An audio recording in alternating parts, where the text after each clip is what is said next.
All right, welcome to my next game. This game uses various fundamental motor skills, and it's called Fruit Salad, depending on how you play. First of all, I separate my team into colours, so you can do whatever colours you want, depends on maybe what sashes you have. And I usually ask the students to tell me a fruit, or you can make it fruits and vegetables if you want, that is the same as that colour. When you call out that colour, they have to attempt to sprint, run as fast as they can from this sideline to the other sideline. I make them line up behind the line and come back. Sometimes as well, I add in items to this game. So I might add in bean bags for them to practice throwing and catching. I might ask them to have basketballs each. So they're practicing their bounce, or you can add a soccer ball or whatever you want to do.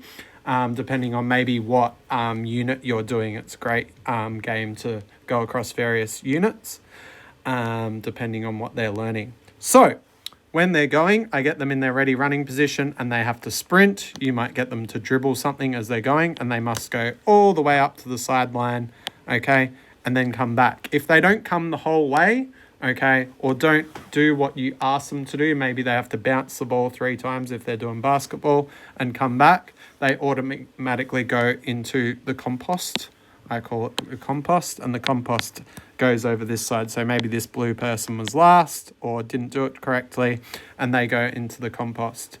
Then, okay, I can call out maybe if blue are blueberries, green are grapes, and red are raspberries, and yellow are bananas. I call out those fruits individually, and then you could call out fruit salad and they all go at once. Another way of playing is if they finish first, you can make things harder. So maybe if they're dribbling the basketball, they run with it and they have to bounce it 3 times.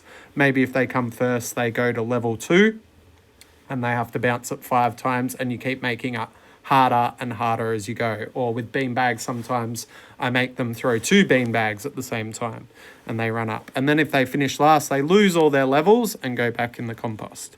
If they're in the compost, they have to go all the way. I make it to the halfway line. You can make it the whole way if you want. It might depend on what grade you're teaching at the time. And if they're first back in the compost, they get back into the fruit salad of the game.